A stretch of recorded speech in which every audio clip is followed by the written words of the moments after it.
Thank you for watching another episode of Stand on Guard. I'm your host, David Crayden. Here we are, post-Remembrance Day, and I'm going to show that whole interview. That whole clip to you in a minute. And Tamara Lich will be joining us very, very shortly. She's in the blue room, or is it the green room? Green room. And I spent years doing theater too, and I can't remember that. But she will be joining us momentarily. I just wanted to show you a couple things. We'll show you that. And of course, we are still madly on the chasing the ostrich remnants, if you will. Where are they? Well, we still think they're in Surrey at the Super Save group. And here's my phone call to that group this morning. Good morning, Super Save. Well, good morning. Is it possible to talk to the CEO, Luke Vandercove? What was it in regards to? It's in regards to reports that we're receiving. I'm calling from Blaze Media in Ottawa.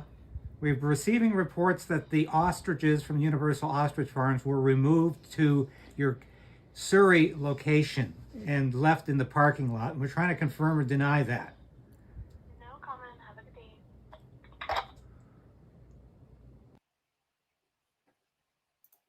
Yeah, so no comment. I'm going to try again. I didn't give up. I just wanted to get something on film for you this morning. And no, we're not giving up because this is a mystery as to what's going on here. I still contend, that these parts are going out to sea. There's a waterway very, very close to Surrey.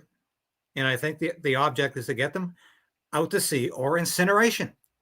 Had a long talk with former Ag Minister Jerry Ritz yesterday.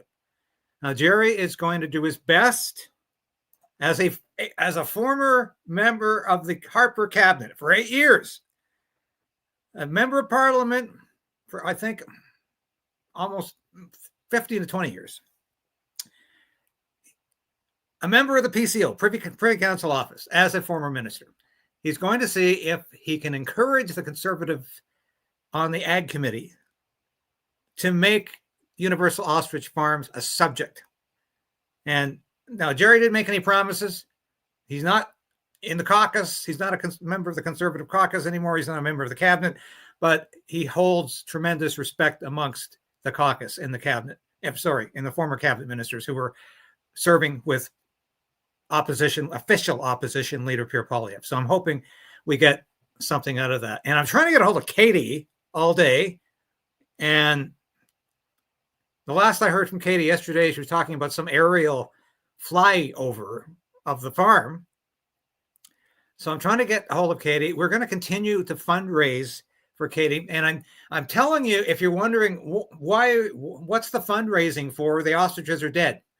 The fundraising is explicitly stated every time I put anything out about this. It's for the legal fund because the Supreme Court ordered Universal Ostrich Farms to pay the legal costs accrued by the CFIA in this long fight to stop the call.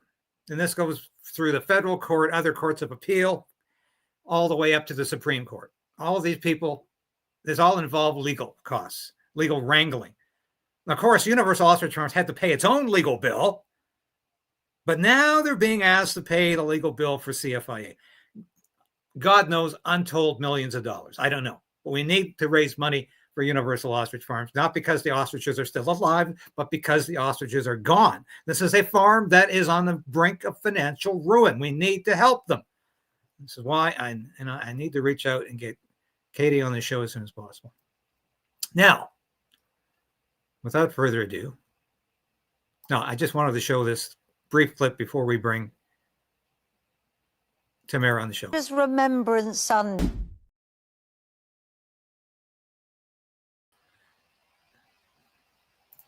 And I'll bet you a nightingale sang in Berkeley Square is on that CD, one of my favorite wartime songs. And without further ado, I want to welcome Tamara Lich to the program. You've been on many times before, Tamara. It's always a pleasure. And it's an honor for me to call you a friend, someone I got to know over sitting in a courtroom hours and hours on end, as I did your friend and colleague, Chris Barber. You know the respect and the admiration and the affection I have for you and your work. Some of us are veterans who served in uniform, including myself. I served overseas. I was an Air Force officer for over 12 years. And a large part of my life, I'm very proud of my service to my country.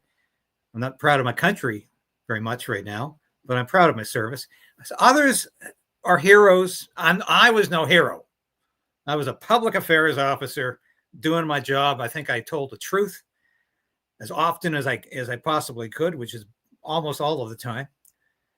I served my country in Bosnia.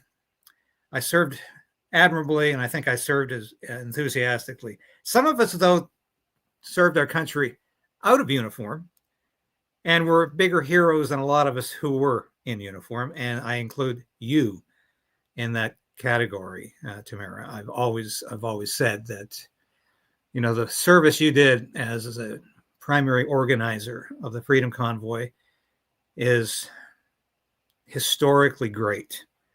And I've said that in countless articles I've written for US and Canadian publications. And occasionally I send one your way just because I think it encourages you. But before we get to all of the appeals going on, I just want to ask you, you couldn't come on the show this morning at the usual time because you're doing community service. How is that going? And what exactly are you doing for community service?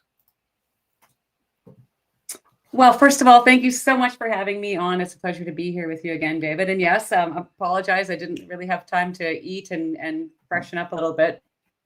But I'm going to go there 1 to 2 times per week. And I'm also working at our local food bank. So I'm hoping to get as many hours in at the food bank as I possibly can. And I'm really liking it. The people at the food bank are great. I really like the atmosphere of, working with the clients as they come in. It's definitely quite an eye opener to see for myself how often our food bank is utilized. And then all the donations, of course, seeing all the donations come in is extremely heartwarming. And I'm really grateful to my church for finding some work for me to do. So yeah, so it's been all right. Well, that's certainly, if you've got to do community service, I think that's primary, because we're always hearing, of course, from opposition leader Pierre Poilievre. He loves to talk about food banks and how these are being overtaxed. And it's almost like you wake up some mornings and you think, oh my God, this is like 1930s Canada. It's like the Great Depression, of course, which, even my mom and dad really didn't feel. They were born too late to be affected by it. But with all of the people going to food banks and so much poverty in this country, so much taxation, so much government abuse, and we'll get to more of that in a minute. But I'm just so glad you're able to find an outlet like that, because, as you know, I was not entirely happy with the sentencing you received. There were so many people literally who were calling me and texting me in the courthouse that morning saying, what happened to Tamara and Chris? What happened? Tell us right away. Tell us right away. There were so many people because there was a fear that the judge was going to side with the Crown, and if not giving you 7 or 8, you 7 and Chris 8 years, that they were going to give you jail time. And I talked to you the morning of that sentencing hearing, and you were so calm. And I don't know if I could have been that calm in your situation, sitting where you were sitting, waiting to hear potentially a judge take my freedom away. And I praised God that day that you weren't going to jail. And a lot of people said, I should have been more stringent about, you shouldn't have got anything. I agree. I never thought these charges should be laid. I never thought you should have been convicted of mischief. I never thought you should get any sentencing. But I was grateful to God that the way things are in this country, that the worst case scenario didn't happen. And I was so thankful that at least you got house arrest. As much as that bothered me, it certainly could have been worse. But you're appealing the mischief conviction, and I want to start with that and do you think you have a fairly good chance of success there?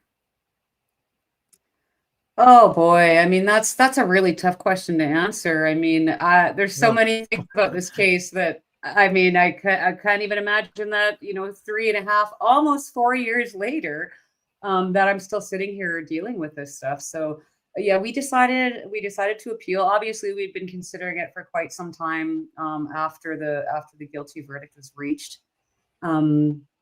I pled not guilty, so obviously I don't feel like I should have been charged with mischief. I think yeah, like to begin with, and I think if there was people at the protests that were committing mischief, then they should have been arrested and charged, but that certainly was not me. So as far as the chances go,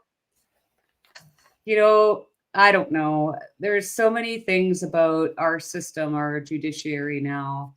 One of the questions, I'm sure you're following my post. So with my probation officer, and I still can't even believe those words are coming out of my mouth. They do an interview. Obviously, it's your typical psychological assessment to assess what a risk I pose to society, or my risk to reoffend, or to form rehabilitation, how they're going to rehabilitate me back into society, I guess. And one of the questions was quite obviously, and this is the one that stood out to me the most. The question was, would you say that your feelings towards law enforcement or the judicial system in Canada have changed? And I said, obviously, as far as our law enforcement goes, I've had excellent dealings with law enforcement, as did most of the Freedom Convoy participants and organizers. I mean, obviously, there's bad apples in every organization. And I said, but I'll always have the utmost respect for law enforcement. But as for the judiciary, I said, I don't think we have a justice system in Canada. We have a legal system in Canada. Yeah.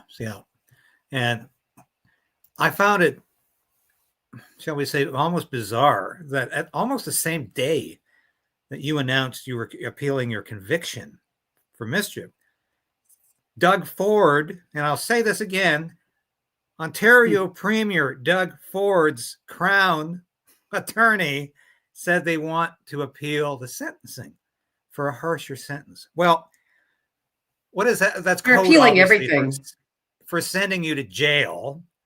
Correct. They say the judge didn't come down hard enough on this and that, and you obviously need a harsher sentence, which of course all of us were saying, this is ridiculous. House arrest was bad enough. Conviction for mischief was absolutely outrageous to begin with. But now the Crown isn't satisfied. And it amazes me how Doug Ford is obviously watching this. This is his Crown attorney. He could have told his Crown attorneys, okay, lay off. This has been bad enough. Just lay off. And there are still conservatives out there, small c, capital C, provincial progressive conservatives and Federal Conservative Party of Canada conservatives who think Doug Ford is one of theirs. And I'm here to say today, he has never been. He's a faux conservative, but he's also an enemy of freedom. Because to actually stand by and watch this again without saying anything, he should have sent a message out to his attorneys. His attorney general could have easily said, okay, just lay off this case. Lay off the case. We got a conviction. We got sentencing. Lay off. Didn't happen. No. What did you think when you heard, oh, you need a harsher sentence? And we know that means jail time. Well, I mean, I've seen the documents that the Crown submitted. They're basically appealing everything. They're appealing the acquittal. They're appealing the stay, and they're appealing sorry, we were acquitted on the counseling and the intimidation charges that were dropped also. So it really shows you where their priorities are. David. And like I've said many times, and this is just the first 2.5 months of our trial, which was started in 2023. Holy cow, that was a long time ago. The Ontario Provincial Court threw out 125 cases, violent offenders, repeat offenders, violent sexual offenders. They tossed them out. Somebody makes a choice on which of these cases to pursue. And that is a choice that they're making. So instead of having or pursuing, more severe penalties for people that are actually out there committing violent crimes, they're just letting them walk away. And they've chosen instead to prosecute this case. So I think that speaks volumes to the success of the Freedom Convoy, personally, because they feel threatened.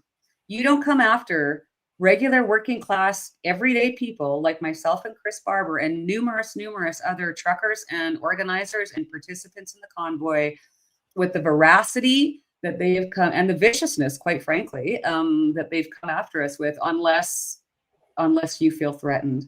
So we will continue to wear that like a badge of honor, do what we've always done. We just take this one step at a time and deal with it, everything as it comes. And I've always felt, right from the very start, right from the second I was arrested, I recognized that God had my back and that I didn't need to be afraid. I feel that he used the convoy to expose a lot of things about the state of our government. And I believe he's got my back.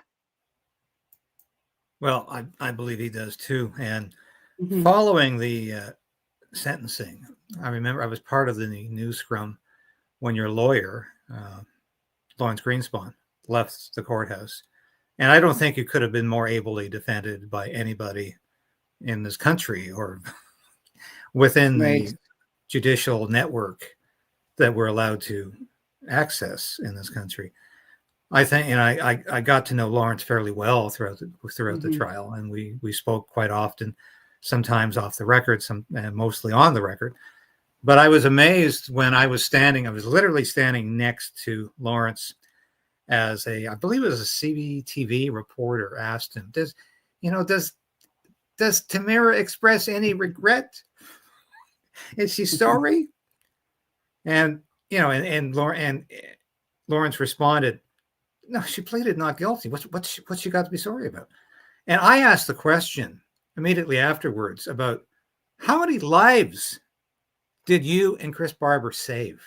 And that became the basis of an article that I wrote, which has been one of the biggest viewed articles I've ever done on Substack. And I sent that to you because I said, that's the question that needs to be asked. How many lives did you save by bringing down these COVID mandates, by allowing people to commune with each other again? How many lives did you save that weren't lost to addiction or mental illness or suicide? Can't say that word. Self-deletion and other things that the COVID mandates were infringing upon people, were bringing upon people. And I thought that should have been the question. And of course, that's the question I asked. And of course, Lawrence, he couldn't say, well, I think, 100,000 lives. I said, obviously, untold lives were saved.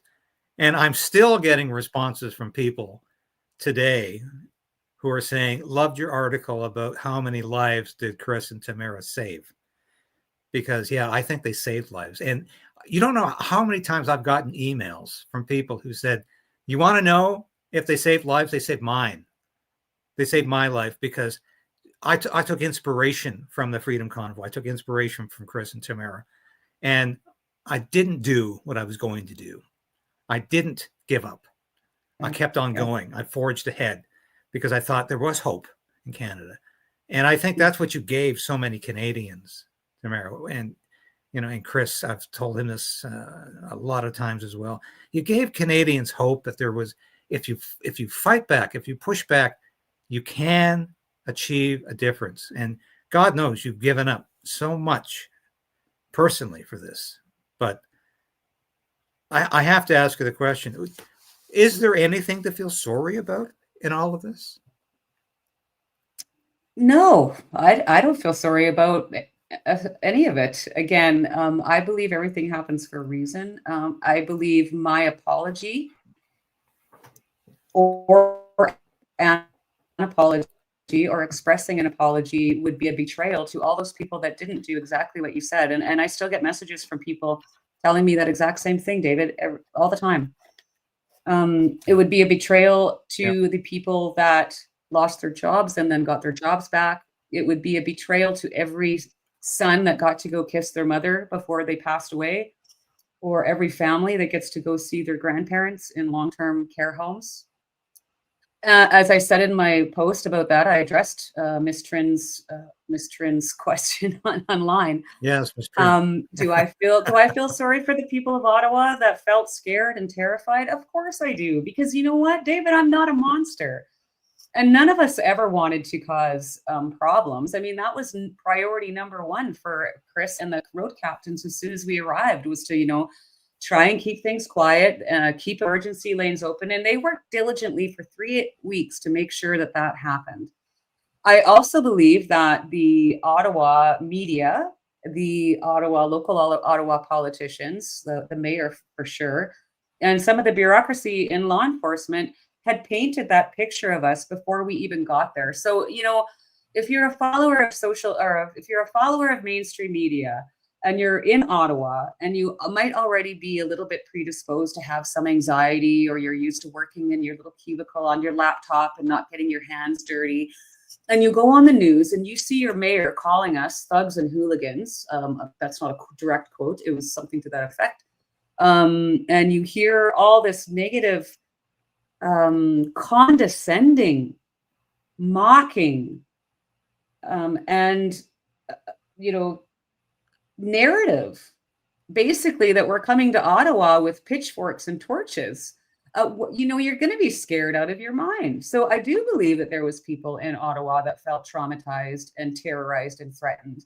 But I would wager to say that they felt that way before we even arrived, because of the narrative that was being presented to them, which, as you and I have talked about before, we know was crafted between the PMO and the Public Safety Minister's office and the mainstream media before I even shook Chris Barber's hand for the first time. So of course I feel bad for those people, but I'm not going to apologize for it, because to me that would be betraying the other people that I mentioned. And I'm not sorry that if we saved one person from taking their own life, which there's thousands, David. Yeah, there are thousands. And I sat there through those so-called victim impact statements. I don't expect you to comment on this, because I commented quite a bit in the stories I wrote.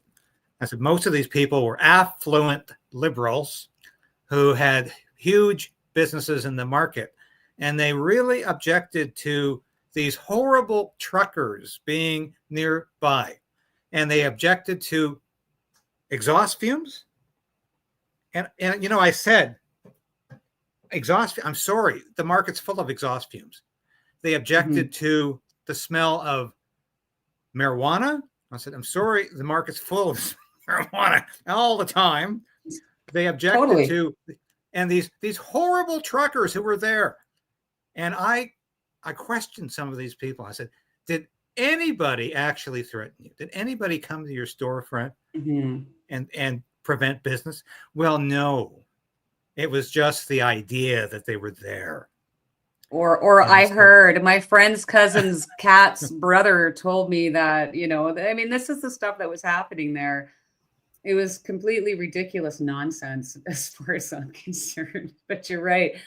The victim impact statements was very, very interesting, because I think that, if I'm not mistaken, during the sentencing hearing, they submitted 12.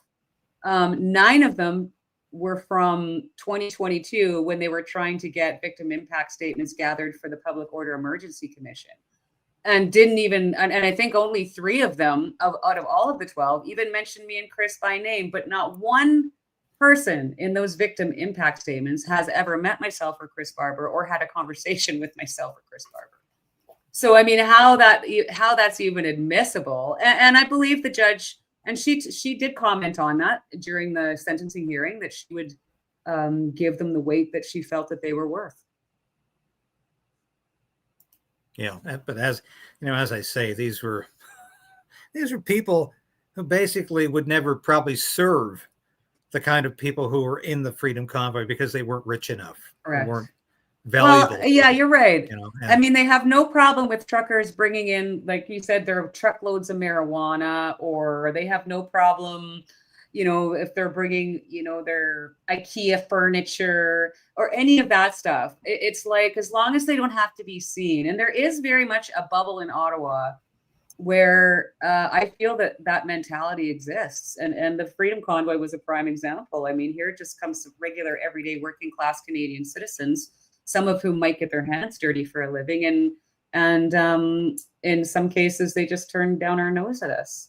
There's people in Ottawa, David, that have never met truck drivers. Trish Woods is doing a documentary on our trial in this whole case right now. And she literally interviewed a lady in Ottawa who was terrified, didn't leave her apartment during the convoy because she had never met a truck driver before. She had never met somebody that worked in the oil patch before.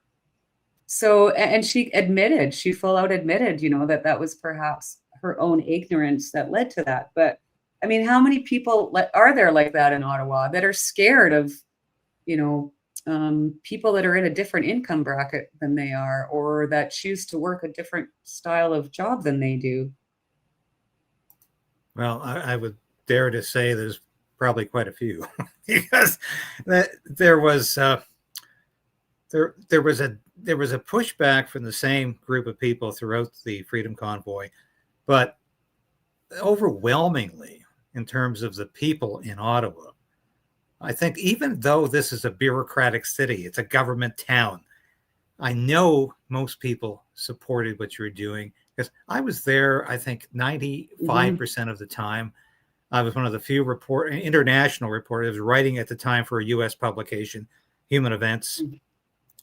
I was filing reports. I was doing reports for Fox News, actually, as a person on the ground, not working for Fox, but I was a journalist they were interviewing because they were fascinated by all of this. But the support you received was incredible. People were coming out and saying, you know, this needs to be done. This has to be done. And I really do think, you know, the legacy of what you did there was so profound and so enormous that it's going to be felt for years to come. It's just unfortunate that the government decided to react the way it did. But talking about the government reacting, because I don't want to take up too much of your time today. I appreciate it. But you were following and I was following. In fact, it amazes me how few people follow this story in Canada until the very end. And all of those independent broadcasters who decided ostriches aren't important, I'm not going to talk about this story. I said from day one, this is Freedom Convoy 2.0. I had Katie Passatney on the show very early in this protest to talk about this. And I said, you know, these are the same principles. It's what's going on here. And I'm still trying to get the story out in terms of what the aftermath is, which is horrendous. But just wanted your feelings on what happened at Universal Ostrich Farms a week ago tomorrow. It started Thursday. It went into the night. These Canadian Food Inspection agents literally went wild with gunfire. Over 1,000 rounds shot into. We don't even know how many ostriches were left. 300? That's right. 399? No, they will not tell us. They would not test them. They would not even count them. They kept saying, we're not quite sure. We're not really confident enough to count. And this has been the most, as far as I'm concerned, since the Freedom Convoy, the most decisive moment in Canadian history in terms of showing how little the federal government gives a damn about farmers, about ordinary Canadians, about blue-collar workers, about people who are not part of the great enclave that Mark Carney and the Liberal government really, really thinks are important. If you're not part of the club, your ostriches are killed, and potentially your dog and cat. So, I mean, what was your reaction then? I cried. I don't mind saying that. I cried. Yeah, it was horrible. And David, thank you so much for having her on your show so regularly. It's been, a pillar of strength through all of this. She's handled this gracefully, very maturely. I feel so terrible for this family. I can't even imagine, what the grieving that they're going through, especially after a month of having these people take over her property. Like, imagine somebody coming into your home, sending you to the corner and telling her that you can't touch anything or you'll be arrested. I mean, it's absolutely abhorrent. So, I mean, thank you so much for giving her a platform to get her story out.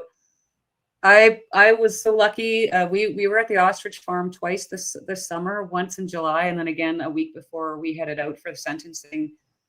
And you're right. I recognized, very early on that there was a lot of similarities between the Freedom Convoy and what I was seeing happening at the farm by way of supporters, being there for the family, the donations of food, the tents, the setup, the community is what I'm trying to say. It was the community that they had built there.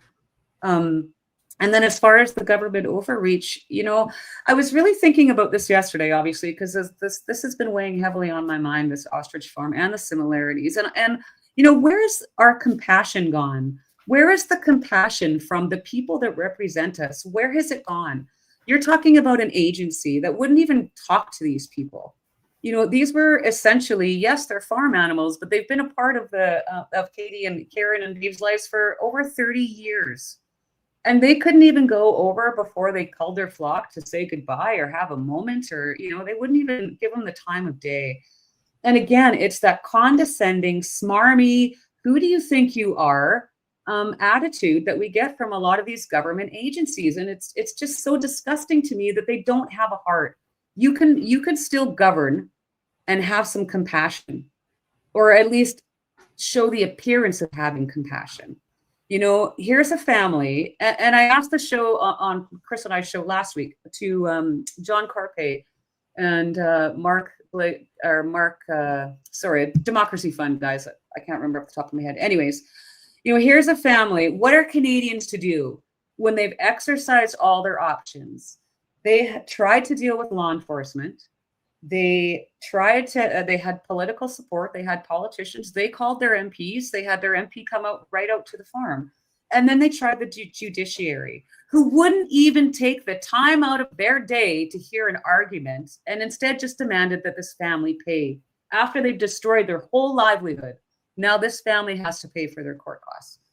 Couldn't even give them the time of day to hear a single argument. It's just, nope, too bad, so sad, next. So what are Canadians to do when you exhaust all the avenues that our government or officials will tell you to do, and the door gets slammed in your face at every turn? And again, I have to reiterate, this is why Katie and Karen and Dave have just been so level-headed dealing with this stuff, because it's extremely frustrating when you turn to the institutions set up to help you, that are there to give you a voice. They're supposed to be there to represent you and protect your rights. And when they turn their back on you, where do you go from there? I can't imagine how they're feeling. Well, yeah, I've talked to Katie since, and yeah, she's feeling just terrible, obviously. And this could, potentially destroy this farm. And that's exactly what the government wants, to destroy this farm. Which is, which is why I'm doing. Same thing they're doing. Yeah, exactly. That's what they wanted. And I'm going to do fundraising for Katie as much as I can, because I think this is outrageous what happened. And I echo everything you said in terms of how the government never even bothered to ask these people what to do, while they malevolently killed ostriches, I believe. Can't prove it. But during that 6-week occupation, they killed ostriches. or at least we can prove this. They were exercising incredible amounts of animal cruelty, neglect, maltreatment Yes. against these birds, but documented, and the RCMP stood by and did absolutely nothing. And that, to me, as I said, a former serving member of the Canadian Armed Forces who worked with the RCMP at home and abroad, I was absolutely shocked at the attitude and especially the imagery that came out after the slaughter of the RCMP officers, blowing kisses to them, saying, like, just F off. We don't really care what you're doing. We don't really care about this. You're just extraneous material to us.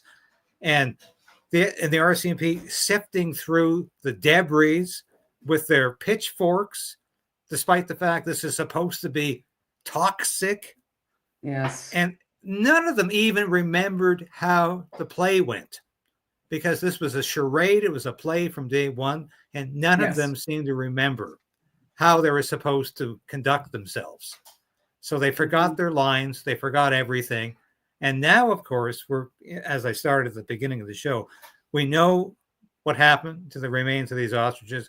We don't know where it's ultimately going to go. They went to Surrey, as far as we can tell, because there's literally hundreds of people who have been watching these trucks, where they're going, what they're doing.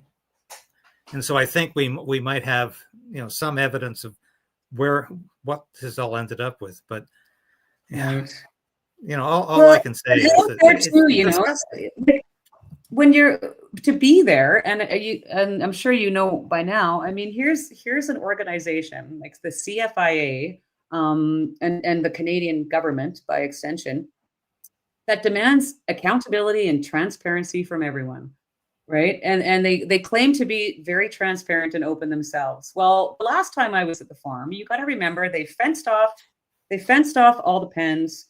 They put up more fencing around that fencing. They set up a giant hay bale, cull area, and they put up black fencing. They issued a no-fly zone. They taped over the security cameras. They had their internet cut, I don't know how many times. And yet when I'm there, like, they're flying drones over our heads. So they get to do whatever they want on that property, but nobody else could do it. You know what I mean? The double standard is absolutely nauseating, if you ask me. I guarantee you they had the license plates of every single vehicle that was coming in and out of there. They've been taking photographs of every face that was coming in and out of there. I mean, this is not my first rodeo. So, but yet if you demand the same, or not even demand, if you respectfully request the same type of treatment from them, they're going to say, no, thanks. Sucks to be you. We're not even going to listen to you. Carry on. And this is the type of double standards that have to change. No, I totally agree. And this is why I covered that story for 4 or 5 months. I'm going to keep covering the story until we find out the truth of what happened. And we put the CFIA on the broiler and find out what exactly they know. And I've been doing a lot of stuff behind the scenes in the last couple of days with people who can possibly make that happen. Can I ask you a question? Yes, go ahead. Did you hear about the CFIA office that was vandalized? I'm not sure if it was Kamloops. It was somewhere in BC. Oh, yes, absolutely.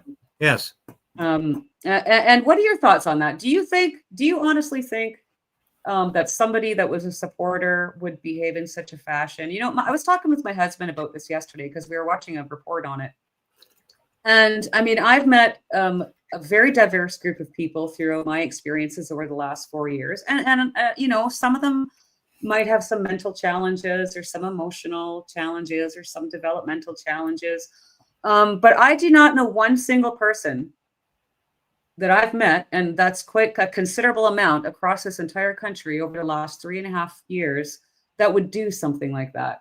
So it really makes me question, what really happened there, because I don't know anyone that supports causes like mine or Katie's that would behave in such a manner. However, I do see that type of behavior quite often come from the other side of the fence, if you know what I mean. So what are your thoughts on that? My thoughts on this, I'll tell you this very directly. I think it was totally fabricated. I think it's a psyop. I think this is what the CFIA deliberately did this themselves. Yeah, I'll say that. Do I think any of Katie's supporters went out with what? Their shit? I'm sorry they use that word. No. Do I think they spread their shit on the CFIA doorstep? No. These people are not like that. No, they're not. Because I talk to them every day, not in terms of they send me their communication. They say, here's what we did last night, David. And these are people who would never even dream of doing that. I mean, that's the point for me. Right. Yeah, exactly. I mean, if I wanted to, if I was angry about a decision by a government bureaucracy, would I put my crap on their doorstep? I wouldn't never even imagine doing that. And that's what's so phony about this whole thing. And Ezra Levant said the same thing about. He said, "I really think this is false." And Ezra and I go back 21 years, and Ezra did fantastic reporting on this whole story with Drea Humphrey. I don't mind calling Andrea her too. She fantastic. She just amazing. Yeah, amazing. And I love Ezra and I love Rebel News for what they're doing. And they were there from day one. They were there till the very end. They did everything a news or agency could do. Ezra said the same thing. He says, "I really doubt this. Really? You really think that there was some sort of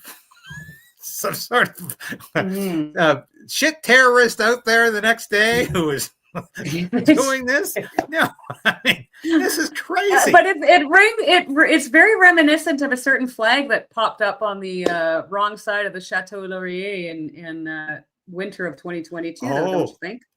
Yes, and let me say this, Tamara. I got so much crap over the last 6-7 weeks from people who say, "You got to watch this expose on Facebook. You got to watch this expose on X. It's all about how evil Katie is and how evil the farm is." Oh my gosh. And somebody actually came to me and said, "We have conclusive evidence that the same person who flew the Nazi flag at the Freedom Convoy was involved in this protest."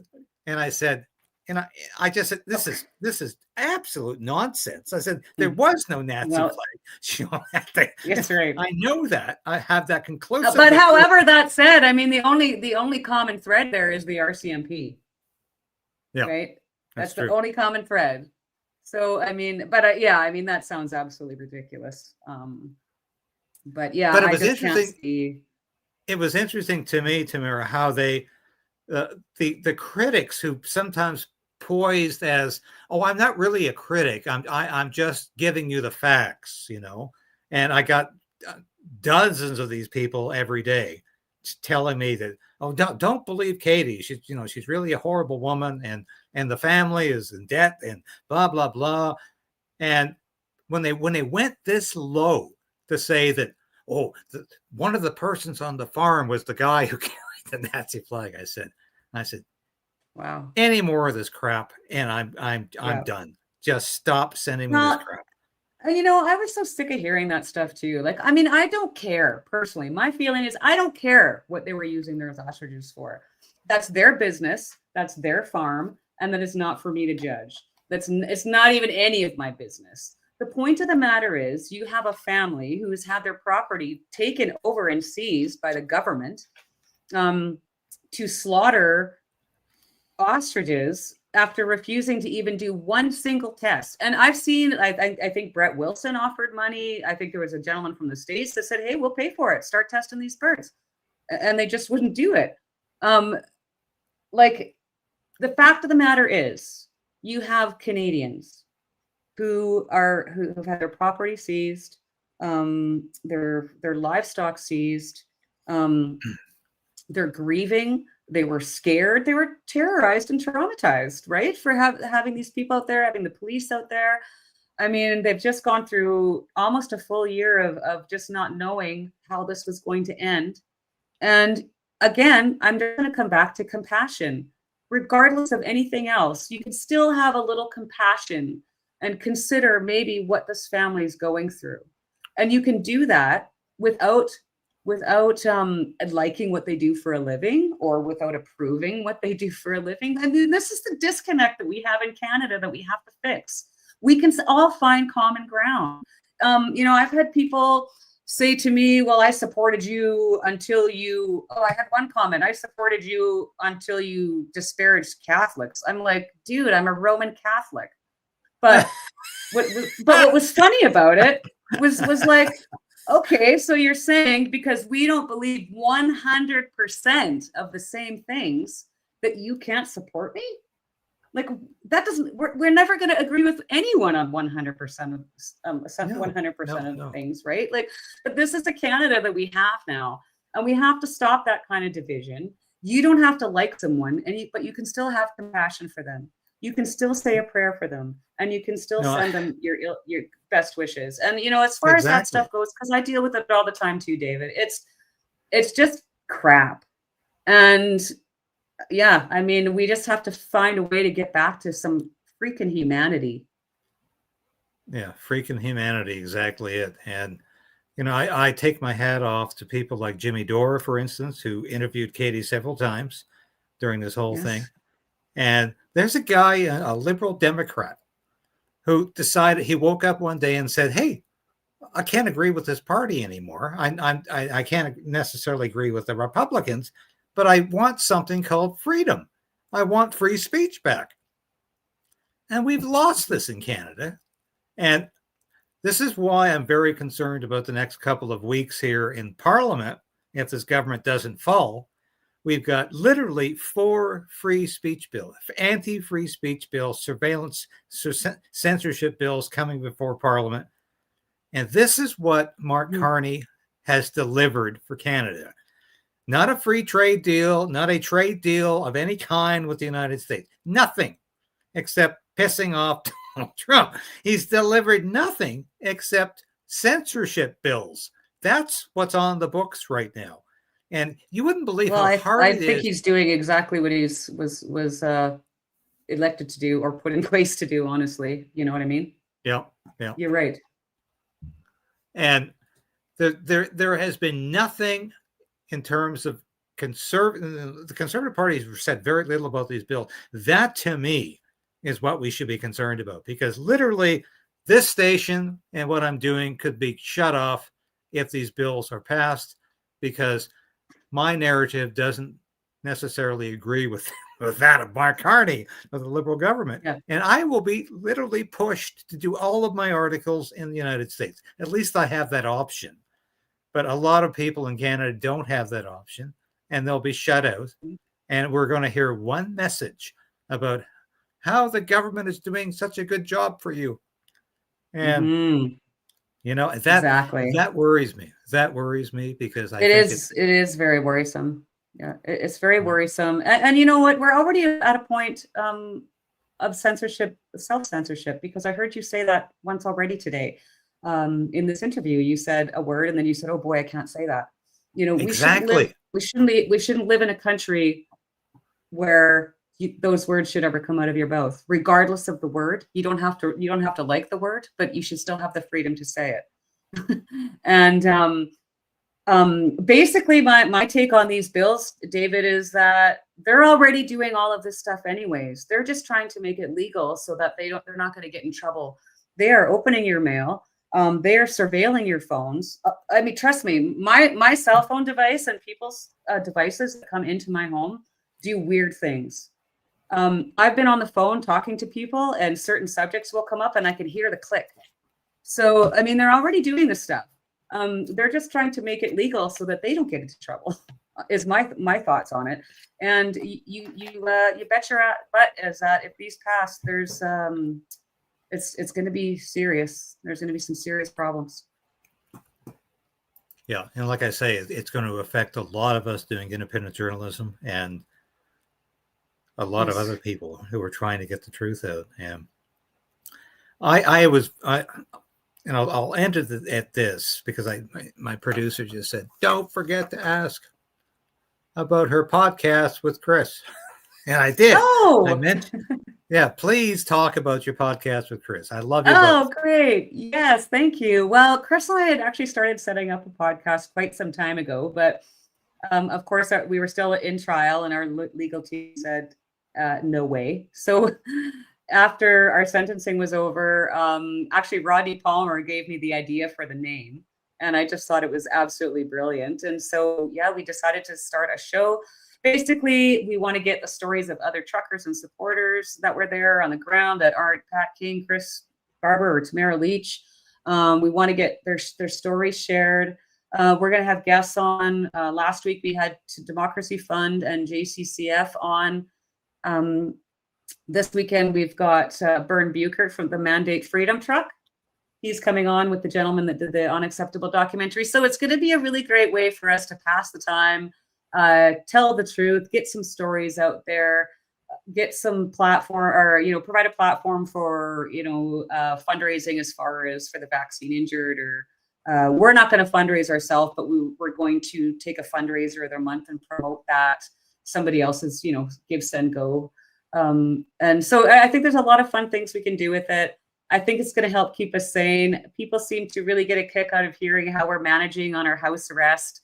And it's just great fun and a good laugh. It's Thursday nights at 6 p.m. Mountain Time. We stream live. Oh, that's fantastic, and that's why I wanted to get that on, because it's extremely important. We continue to report what you're doing, and I will continue to do that. And just wanted to ask you though, before we left here, it's incredible to me that this whole episode has gone unnoticed by so many people in the federal, and I say this whole episode, the ostrich slaughter, has gone unnoticed. Like it's been just, I'm sorry, we can't report on that. They've reported on the fact that the CFIA has had the gall to say that they're depopulating the population. Mm-hmm. Do you think there's a legacy here, like there was and there is in the Freedom Convoy? Is there a legacy here worth fighting for in terms of stopping this incredible massacre of birds across especially Western Canada, by the way? It's been tens of millions of birds, not ostriches, but chickens, have been killed during this stamping out policy. I mean, look at the BSE outbreak and how many herds of cattle. Farmers lost their farms during that. I can't remember how many heads of cattle they ended up slaughtering, but I mean, they just went in and mass killed them all under the same type of scenario. So I do believe that they need to keep this fight up. I'm really happy to see that Katie isn't giving up, because this is important. This is about protecting farmers' rights. It's about protecting property rights. It's about having a voice and being listened to, instead of having a voice and being completely ignored. So I wish them all the best. I hope that they end up finding some legal means to sue these guys 6 ways from Sunday, and because this cannot stand. We can't have this type of things happening to our farmers, the people that feed us, and it's really concerning. So I really wish them all the best, and obviously I've told Katie that I will do anything that I can to help her, whatever I can do from my home for now anyway.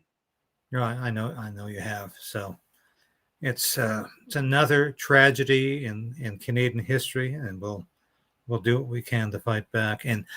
But Tamara, you remain a freedom essential. You remain a symbol of Canadian freedom, and I want to thank you for that, for being there, and thank you for coming on the show today, because when this whole thing started, this Freedom Convoy thing started, I was an establishment conservative who thought, they really don't, they have our best interests at heart.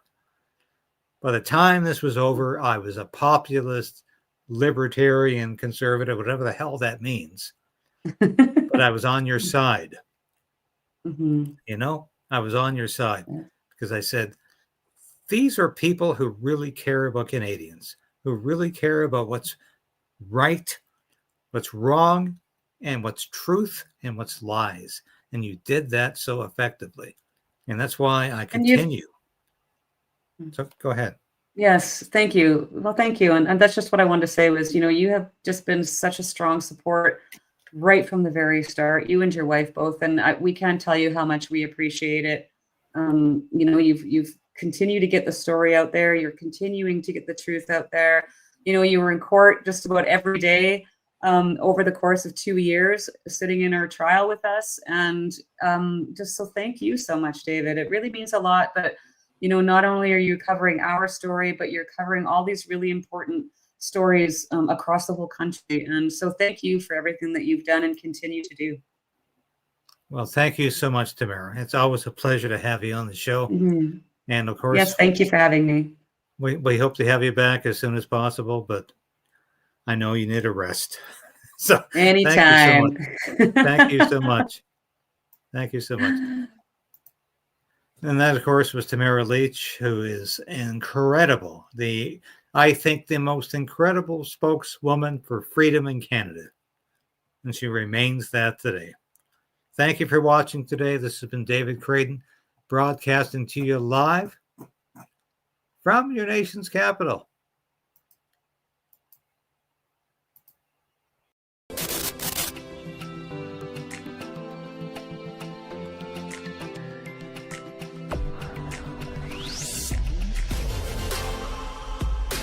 Thank you for sharing this station with your friends and family. Thank you for hitting that like button, because I tell you, we are fighting back in a way I've never had to before, because I'm going to keep this station on the air. I'm going to keep fighting for freedom. I'm going to keep fighting for justice and truth. And I am damn determined to resist this Carney government in any way possible as it encroaches upon our individual freedom. And it will continue to do that, mark my words. I'll be back again tomorrow. Same time, same place. 10 a.m. This has been David Krayden, broadcasting live from our nation's capital in Ottawa. Thank you for watching. We'll see you again tomorrow.